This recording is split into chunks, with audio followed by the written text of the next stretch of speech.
This is Danny Flexon here for Seconds Out. Delighted to be joined by Diego Pacheco. Diego, how are you? I'm good, man. Here in London right now. Just finished up a good workout in front of all great people here in the UK. Been received really well, and I'm excited to be here and perform this weekend. We normally see fighters kind of go through the routine of a workout on fight week, but you really put it in. That seemed almost like a genuine kind of, fight camp workout. What was the thinking behind that? Was it just kind of showcasing for everyone here? I don't really like the gym hotel I'm in right now, so I was like, might as well get my workout in while I'm here. Really showed you guys what I do in the gym. When I'm in the gym by myself, did the same thing, and yeah, man, just wanted to show you guys a good workout, what I do when I'm at home, and yeah, hopefully you guys enjoyed it. We did. Tell us about the story, because you started boxing, I believe, 10 years old, through your father, I believe, initially. Just tell us the story of that and how you got into the sport. Yeah, so, as a kid, I remember growing up in South Central LA, which is a really dangerous area. I grew up in, around a lot of violence and crime and things like that. And, I grew up around sports my whole life. I've always been athletic. I've always been tall. I've always been fast and strong. So, I did football, soccer, basketball, every sport. And then when I was 10 years old, I got put into boxing for the first time by my dad, just to avoid the hard streets where I grew up in. Sports was always my way out. And when I first started boxing, it started off as just a hobby, just something else to do after school. And eventually started competing, started winning tournaments, started winning a lot of fights. I was undefeated for a long time as an amateur. And yeah, that's where it started, man. A lot of people as a kid saw a lot of talent in me, and my dad as well. I've always had his support, and I feel that's what's been the key to my success. The support I've had from my parents and my hard work, of course. And as you kind of alluded to there, you were a multiple-time national champion as a junior. You were right in the frame to go to the 2020 Olympics, but instead you turned pro at a very young age, 17 years old. What made you do that? Why did you not hang around for the Olympics? I was in a pretty tough situation. I was ranked number 1 in the U.S. and in Mexico as an amateur. I made the decision to go with Mexico and leave the U.S. I was in Mexico for about 3 months. I was pursuing being a Mexican Olympian. But then in 2018, there was 2 years left for the Olympics, and then they told me I had to stay in Mexico and live in Mexico until 2020. And I kind of didn't want to do that. I didn't want to live in Mexico. I didn't enjoy it as much. And that's where the thought of turning pro came. I closed the doors with the U.S. I couldn't compete with USA anymore. I couldn't represent them in the Olympics. So I was like, man, I'd rather just turn pro. And it's so crazy. I turned pro, and then the pandemic hit, and then the Olympics got postponed, and a bunch of stuff was going on when that happened. So stay in Mexico for 3 years. Exactly. So I think it was just a blessing in disguise, that I turned pro. I'm signed to one of the best companies in the business, and now I'm 17-0 as a professional, and I'm headlining in the UK. It's amazing, and I'm really blessed and excited for the future. You're signed, as you said there, with Eddie Hearn and Matchroom Boxing, but I believe there were a lot of offers on the table when you decided to turn pro. You were, extremely good amateur, so it's not a surprise. Who else was kind of in the frame, and more importantly, why did you pick Matchroom over the competition? All the big promoters in LA. I feel LA is the heart of boxing. There's a lot of promoters, a lot of managers, a lot of boxing period in LA. So of course I had a lot of eyes on me, a lot of offers on the table. One that I was close to closing out was Top Rank.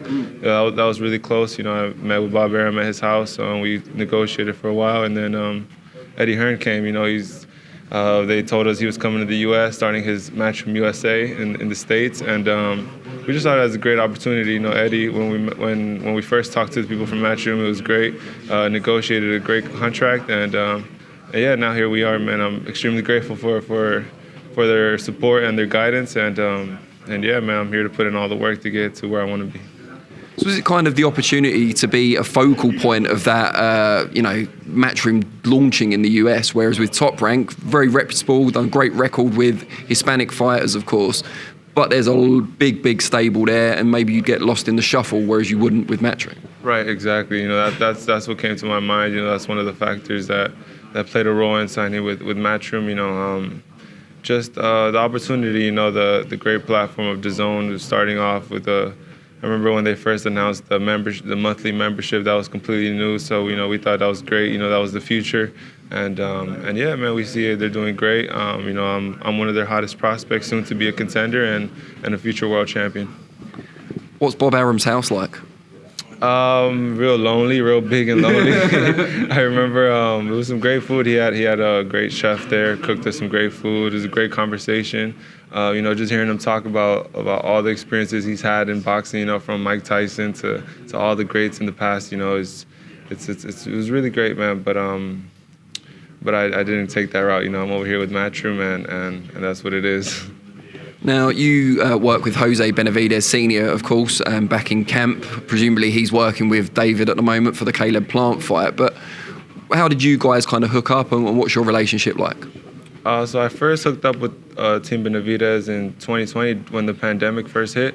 I remember all the gyms in LA were closed. We were in quarantine. We couldn't do much, and David actually, he's based out of Seattle.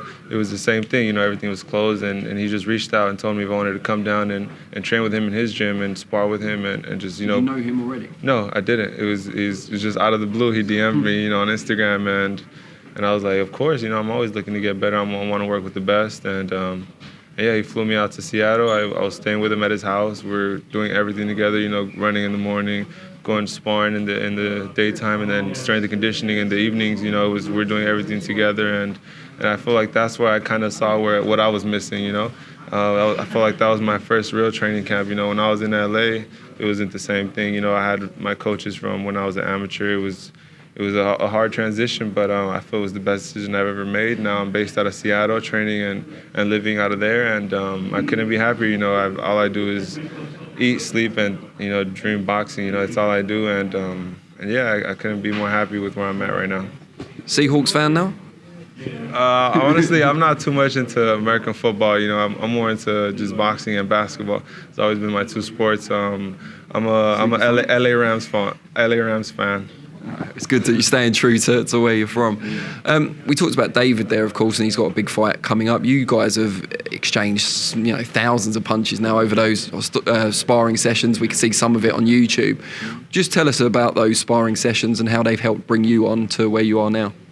There are wars every time. I've been part of his last 5 camps. And I've been his main sparring partner every single camp, and we've just been doing thousands and thousands of rounds. The work is, doesn't get better than that. I feel, he's one of the best in the division, if not the best. And I'm just excited to watch him fight March 25th. My little brother, Fed Pacheco, is going to be on his undercard. So I'm excited about that. Just, going to take care of business here Saturday and then meet them in Vegas after this. Why does he defeat Caleb Plant, in your view? What will make the difference in that fight?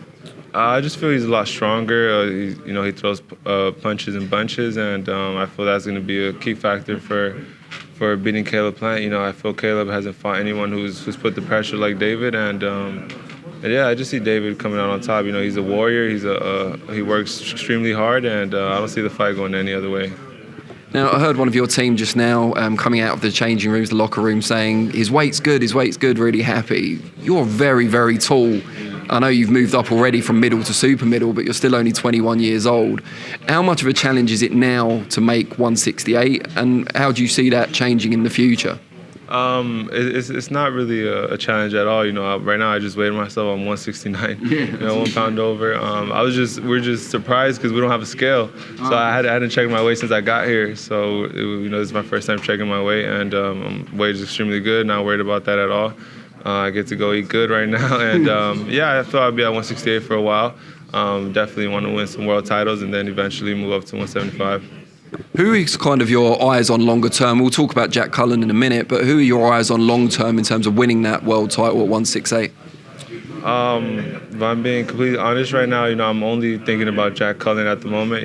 I'm locked in on him. I have to get past him. But of course, I want all the big names. After this fight, I feel I'll graduate into being a contender. And I'll fight against all the top guys. I think after this fight, I'll be ranked pretty high, hopefully. So I'll be able to fight a lot of top-ranked guys and hopefully, climb up fast and get to those world titles. I mean, Benavidez is presumably out of the question because he's a stablemate of yours, but Canelo, as a Mexican-American yourself, that's got to be like a mouth-watering prospect one day. Of course, yeah. I've had the honor to be part of Canelo's camps as well, and a great fighter, one of the best of my era. So, my respects to him. But of course, it'd be a dream come true to be able to share the ring one day with a great fighter like him, and David Benavidez as well. A great fighter who's who's one of the best, like I said, of my era, and that's the goal, to get to be able to compete with all the best in the world. Who's the best fighter you've sparred in your view so far? I feel probably David. Because when I sparred Canelo, he wasn't really throwing too many punches at me. It was more of like me just working with him, like me offense and him doing defense. I'm not sure why. I don't know if that was his game plan. What or was it for? Callum Smith. Oh, okay. Yeah, that's funny. It was in Callum Smith. It was for that. It's funny. It was for that fight, and I just remember doing a lot of rounds with him, but him working a lot on defense, not throwing too many punches. And David is the complete opposite. He throws hella punches, So was he throwing many punches at your arms? Because we know now that he was. He was. Actually, I was supposed to be on that undercard on Callum Smith and Canelo, and I wasn't because my arm was. and I also got sick. It was a lot of things put together, but I remember he was working my arm a lot. You're a victim of the game. Yeah, for sure. Talking of the Cullen fight, of course, originally you were in one of the supporting contests. It's now one of the main events. How excited are you? Because it's already your UK debut. Now you're in the headline fight. Yeah, man, it's exciting, man. Everything happens for a reason. I'm over here. I've had a great training camp.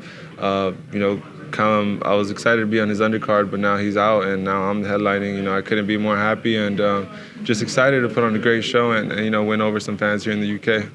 How much can you tell us? I mean, we've seen him lots, Jack Cullen. How much have you seen of him, and what do you make of him as a fighter? I think he's a good fighter. He's tall, lengthy. I think he's a good boxer, but I'm a great boxer, and that you guys will see the difference Saturday. As an amateur or now as a pro, have you fought anyone yet who's taller than you? Yeah, in the amateurs I fought, I remember an international fight, I fought a Brazilian kid. His name was Kino, I forgot his last name, but he was like 6'6", super tall. Yeah, and just sparring, I've been sparring a lot of guys, my Canadian brothers who come down from Vancouver, which is like a 2-hour drive to Seattle. We have some guys coming down, they're pretty tall as well, like 6'4", 6'5". My little brother's 6'5", I work with him a lot too. So yeah, man, I'm around a lot of tall guys. David's tall himself, about 6'3", so yeah, I've been getting a lot of work with tall people. What would represent success for you on Saturday night? Is it just getting the win? Do you want to look great doing it? Do you want to get a stoppage? What boxes do you want to tick? I just want to keep doing what I've been doing, and that's delivering knockouts, delivering great performances, dominant performances, and just complete shutouts, complete Diego Pacheco show. Would you like to become a regular feature here in the UK on the Matchroom shows? Yeah, definitely. I want to put on a great show. Like I said, win over some UK fans, and hopefully in the future be back for many more fights. Hopefully, title fights, title defenses, and things like that. Excellent. Really, really appreciate your time. There's lots of other people want to speak to you, so thank you very much. Thank you.